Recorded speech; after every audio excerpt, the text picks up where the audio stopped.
എല്ലാ വിദ്യാർത്ഥികൾക്കും പുതിയൊരു വീഡിയോയിലേക്ക് സ്വാഗതം. ഈ വർഷത്തെ കെ-മാറ്റ് എക്സാമിനേഷനുള്ള അപേക്ഷ ക്ഷണിച്ചു. അപ്പോൾ വിദ്യാർത്ഥികൾക്ക് ഫെബ്രുവരി 9-ാം തീയതി വരെയാണ് ഈ ഒരു അപേക്ഷ സമർപ്പിക്കാൻ സാധിക്കുക. Kerala management aptitude test MBA 2024, അതായത് MBA പ്രവേശനത്തിനായിട്ടുള്ള ആദ്യ സെഷനിലുള്ള പരീക്ഷയാണ് ഇപ്പോൾ വന്നിട്ടുള്ളത്. അപ്പോൾ ഈ ഒരു സെഷനിൽ പങ്കെടുക്കുന്നതിനായിട്ട് വിദ്യാർത്ഥികൾ ഈ ഒരു കെ-മാറ്റിനായിട്ട്, അതായത് ഈ ഒരു ce.kerala.gov.in എന്ന വെബ്സൈറ്റിലെ കെ-മാറ്റ് എന്ന് പറഞ്ഞുകൊണ്ട്, അതായത് PG വിഭാഗത്തിലാണ് ഈ ഒരു ലിങ്ക് ഉള്ളത്. അപ്പോൾ ആ ഒരു ലിങ്കിൽ ക്ലിക്ക് ചെയ്ത ശേഷം ഈ ഒരു പേജിലേക്ക് നിങ്ങൾക്ക് പ്രവേശിക്കാം. അപ്പോൾ 5 സ്റ്റെപ്പാണ് ഈ ഒരു രജിസ്ട്രേഷൻ ഉള്ളത്. അതായത് ആദ്യം രജിസ്ട്രേഷൻ, ആപ്ലിക്കേഷൻ ഫില്ല് ചെയ്യുക, അതുപോലെ തന്നെ ആപ്ലിക്കേഷനുള്ള ഫീ പേയ്മെൻറ്റ് ചെയ്യുക, അപ്ലോഡ് ചെയ്യുക, അതായത് ഇമേജുകൾ അപ്ലോഡ് ചെയ്യുക, അതുപോലെ തന്നെ അക്നോളജ്മെൻറ്റ് പേജ് പ്രിൻ്റ് ഔട്ട് എടുക്കുക എന്നിവയാണ്. അപ്പോൾ ഫെബ്രുവരി 9-ാം തീയതി ആണ് ലാസ്റ്റ് ഡേറ്റ്. എങ്ങനെ അപ്ലോഡ് ചെയ്യണം, അതുപോലെ തന്നെ ഈ ഒരു അപ്ലൈ ചെയ്യുന്നതിന് മുമ്പ് എന്തൊക്കെ ഡോക്യുമെൻറ്റ് വേണം, എങ്ങനെയാണ് അപ്ലൈ ചെയ്യുക, അതുപോലെ എങ്ങനെയാണ് ഫീ പേയ്മെൻറ്റ് ചെയ്യേണ്ടത്, അതുപോലെ ഇൻഫർമേഷൻ ബുള്ളറ്റിൻ എന്നിങ്ങനെയുള്ള ഡീറ്റെയിൽസ്, അതുപോലെ ഗവൺമെൻറ് ഓർഡേഴ്സ്, നോട്ടിഫിക്കേഷൻ എന്നിങ്ങനെയുള്ള ഡീറ്റെയിൽസൊക്കെ സൈഡിൽ നൽകിയിട്ടുണ്ട്. അപ്പോൾ ഈ ഒരു കെ-മാറ്റ് എക്സാമിനേഷൻ, അതായത് കേരളത്തിൽ MBA പ്രവേശനത്തിന് ആഗ്രഹിക്കുന്ന വിദ്യാർത്ഥികൾക്ക് ഈ ഒരു കെ-മാറ്റ് എക്സാമിനേഷൻ എഴുതാവുന്നതാണ്. അപ്പോൾ വിദ്യാർത്ഥികൾക്ക് ഇവിടെ കറക്റ്റായിട്ട് ഓരോ ഇൻഫർമേഷൻ ബുള്ളറ്റിൻ ഇതുപോലുള്ള ഡീറ്റെയിൽസൊക്കെ നൽകിയിട്ടുണ്ട്. അപ്പോൾ ഇത് നിങ്ങൾ കറക്റ്റായിട്ട് അത് ഡൗൺലോഡ് ചെയ്ത ശേഷം നിങ്ങൾക്ക് ആ ഒരു ഡീറ്റെയിൽസൊക്കെ കറക്റ്റായിട്ട് മനസ്സിലാക്കാവുന്നതാണ്. അപ്പോൾ ഇൻഫർമേഷൻ ബുള്ളറ്റിൻ നിങ്ങൾക്ക് ഈ ഒരു രീതിയിൽ ഡൗൺലോഡ് ചെയ്തെടുക്കാവുന്നതാണ്. അപ്പോൾ ഇവിടെ 2 ഇൻഫർമേഷൻ ബുള്ളറ്റിൻ കൊടുത്തിട്ടുണ്ട്. അപ്പോൾ നിങ്ങൾ ഈ ഒരു 2 ഇൻഫർമേഷൻ ബുള്ളറ്റിൻ ജസ്റ്റ് ഒന്ന് ഡൗൺലോഡ് ചെയ്തെടുത്ത് നോക്കുക. അപ്പോൾ ആദ്യത്തേതിൽ ആ ഒരു സർക്കുലറാണുള്ളത്. അപ്പോൾ രണ്ടാമത്തേതായിരിക്കും ഇതേക്കുറിച്ചുള്ള ആ ഒരു ഡീറ്റെയിൽസ് ഉള്ള ഇൻഫർമേഷൻ ബുള്ളറ്റിൻ.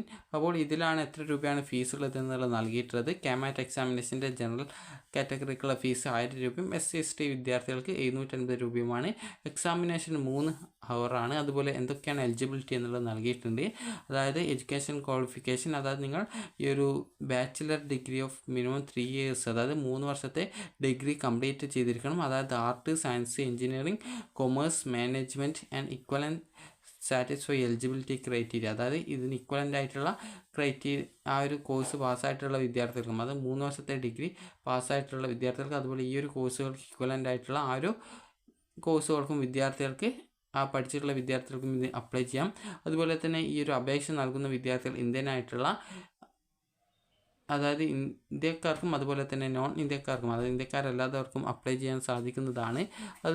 അതുപോലെ തന്നെ അതായത് ഈ ഒരു എല്ലാ റിസർവേഷനും എലിജിബിൾ ആയിട്ടുള്ളത് കേരളത്തിലുള്ളവരായിരിക്കും. അതുപോലെ തന്നെ അതായത് ഏജ് ഇത്ര മാക്സിമം വേണമെന്നുള്ള നിർബന്ധമല്ല.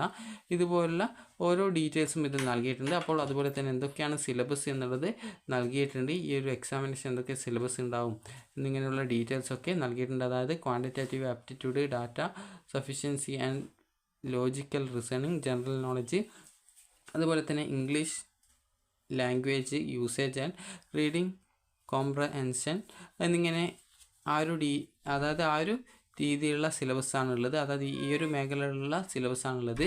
അപ്പോൾ ആദ്യത്തേത് ഈ ഒരു English language usage and reading കോംപ്രഹെൻഷന്, അതായത് 50 ക്വസ്റ്റ്യൻ ഉണ്ടാവുക, 200 മാർക്കാണ് ഉണ്ടാവുക. അതുപോലെ തന്നെ ക്വാണ്ടിറ്റേറ്റീവ് ആപ്റ്റിറ്റ്യൂഡിന് ആ ഒരു ടെസ്റ്റ് 50 ക്വസ്റ്റ്യൻസും 200 മാർക്കാണ് ഉണ്ടാവുക. Data sufficiency and logical reasoning, അതിന് 40 മാർക്കും, അത് 40 ക്വസ്റ്റ്യനും 160 മാർക്കുമാണ്. ജനറൽ നോളജ് ആൻഡ് കറണ്ട് അഫയേഴ്സിന് 40 ക്വസ്റ്റ്യൻസും 160 മാർക്കുമാണ് ഉണ്ടാവുക. ടോട്ടലായിട്ട് 150 ക്വസ്റ്റ്യനും 720 മാർക്കുമാണ് ഉണ്ടാവുക. അതുപോലെ തന്നെ ഓരോ കറക്റ്റ് ആൻസേഴ്സിനും 4 മാർക്കും, അതുപോലെ തെറ്റ ആൻസറിന് 1 നെഗറ്റീവ് മാർക്കുമാണ് ഉണ്ടാവുക. അതായത് 3 എണ്ണം തെറ്റിക്കഴിഞ്ഞാൽ നിങ്ങൾക്ക് ഏകദേശം ഒരു 4, അതായത് ടോട്ടൽ 4 എണ്ണം തെറ്റിക്കഴിഞ്ഞാൽ ഏകദേശം 4ഉം, അതുപോലെ തന്നെ അതിന് ലഭിക്കാനിരുന്ന 4 മാർക്കും പോകുന്നതാണ്. അപ്പോൾ ഈ ഒരു രീതിയിലാണ്, അതായത് നെഗറ്റീവ് 1 മാർക്ക്, കറക്റ്റ് ഉത്തരത്തിന് 4 മാർക്ക്, അതുപോലെ സെൻറ്റർ ഡീറ്റെയിൽസ്, ഇതുപോലുള്ള ഓരോ ഡീറ്റെയിൽസും ഇവിടെ നൽകിയിട്ടുണ്ട്. അപ്പോൾ ഇതൊക്കെ നിങ്ങൾ കറക്റ്റായിട്ട് വായിച്ച് മനസ്സിലാക്കി ഈ ഒരു അപേക്ഷയ്ക്ക്, അതായത് ഈ ഒരു MBA കോഴ്സിന് അപ്ലൈ ചെയ്യണമെന്നുണ്ടെങ്കിൽ അപ്ലൈ ചെയ്യുക. അപ്പോൾ ഈ ഒരു എക്സാമിനേഷനിൽ നിങ്ങൾക്ക് എലിജിബിൾ ആയി കഴിഞ്ഞാൽ നിങ്ങൾക്ക് ഓരോ കോളേജുകൾ ഓപ്ഷൻ നൽകി അലോട്ട്മെൻറ്റിൽ പങ്കെടുത്ത് നിങ്ങൾക്ക് അലോട്ട്മെൻറ്റ് ലഭിക്കുകയാണെങ്കിൽ ഇതിൽ പങ്കെടുക്കാം. അപ്പോൾ MBA എന്ന് പറയുന്നത് PG പ്രോഗ്രാമാണ്. അപ്പോൾ ഈ ഒരു വീഡിയോ നിങ്ങൾക്ക് ഉപകാരപ്രദമായിട്ടുണ്ടെങ്കിൽ ലൈക്ക് ചെയ്യുക, ഷെയർ ചെയ്യുക. Thank you for watching.